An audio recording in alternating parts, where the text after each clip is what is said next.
जय हिंद दोस्तों। कैसे हो आप लोग? आशा करता हूँ आप लोग अच्छे होंगे और अपनी तैयारी कंटिन्यू कर रहे होंगे।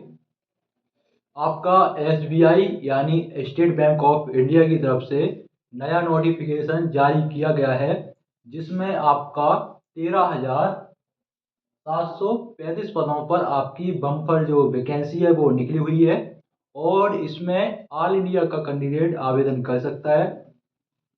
सबसे बड़ी बात इसमें ये है कि आपका जो नज़दीकी आपकी ब्रांच होगी आपके घर के पास में, वहाँ पर आपको जॉब मिल जाएगी। ठीक है, तो यानी होम पोस्टिंग का इसमें सबसे अच्छा मौका रहता है। तो जानते हैं इस भर्ती के बारे में, क्या योग्यता मांगी गई है, कितना आपकी उम्र होना चाहिए और आपकी जो एज है वो कब से काउंट की जाएगी, कैटेगरी वाइज वैकेंसी कितनी है, कितना आपसे एप्लीकेशन फीस लगेगा। इसके अलावा आपका एग्जाम पैटर्न में कितने विषय से प्रश्न पूछ जाएंगे, नेगेटिव मार्किंग के बारे में और आपकी सैलरी के बारे में, और इसमें आपका एग्जाम डेट भी आउट हो चुका है। तो जानते हैं भर्ती की पूरी भर्ती प्रक्रिया के बारे में और वीडियो स्टार्ट करते हैं। तो सबसे पहले हम बात कर लेते हैं टोटल वैकेंसी के बारे में, फिर मैं बताता हूँ कब से आप इसमें आवेदन कर सकते हैं।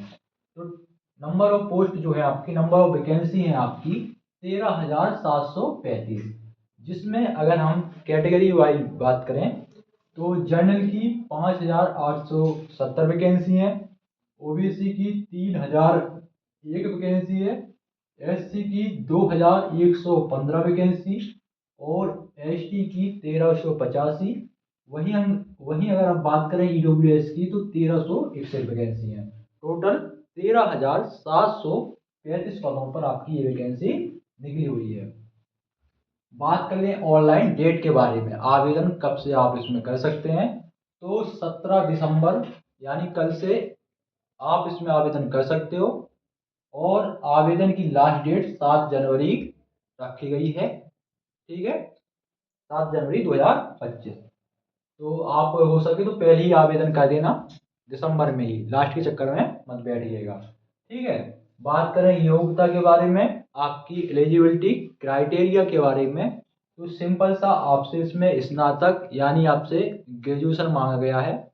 आपके पास ग्रेजुएशन की डिग्री होना चाहिए, किसी भी स्ट्रीम में हो, चाहे आपने बीए किया हो, चाहे बीएससी, चाहे बीकॉम, किसी भी स्ट्रीम में हो, आपके पास केवल स्नातक की डिग्री होना चाहिए, ना तो सर्टिफिकेट ना डिप्लोमा, कुछ आपसे इसमें नहीं मांगा गया है।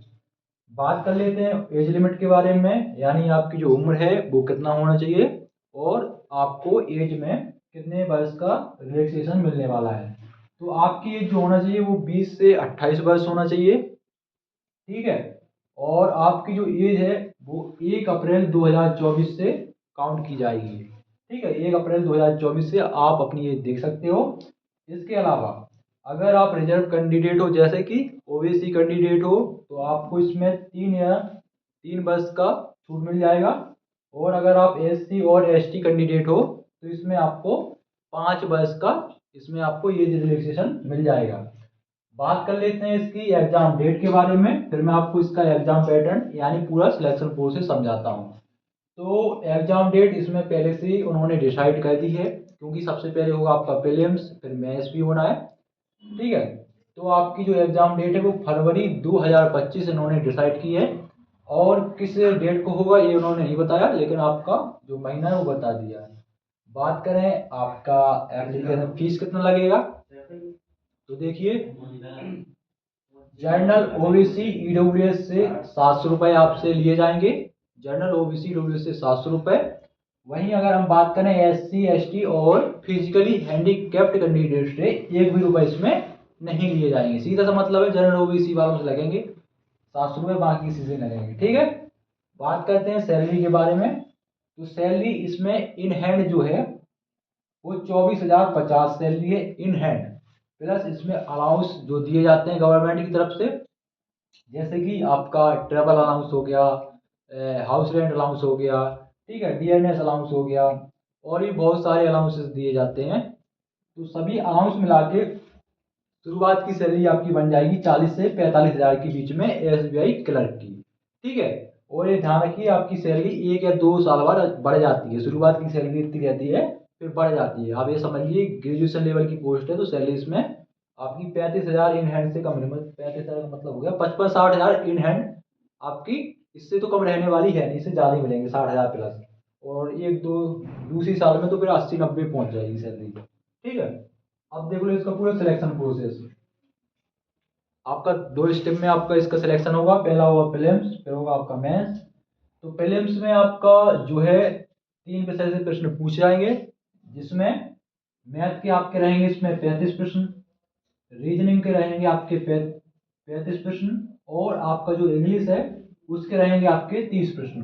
35 35 70 और 30 100, 100 प्रश्न का आपका पेपर होगा, जो कि आपका 100 अंक का रहेगा।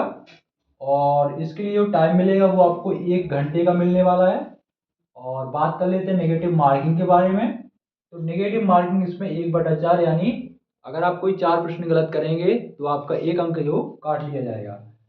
ठीक है, इसके अलावा फिर होगा मैथ्स। तो मैथ्स में भी आपके यही सब्जेक्ट हैं, मैथ है, रीजनिंग है, इंग्लिश है, और मैथ है, मैथ रीजनिंग इंग्लिश। और इसमें कंप्यूटर और आपका जो बैंक से रिलेटेड जो आपका एक यह सब्जेक्ट है इंश्योरेंस वाला, वो इसमें ऐड हो जाता है, कंप्यूटर और बैंक का एक सब्जेक्ट।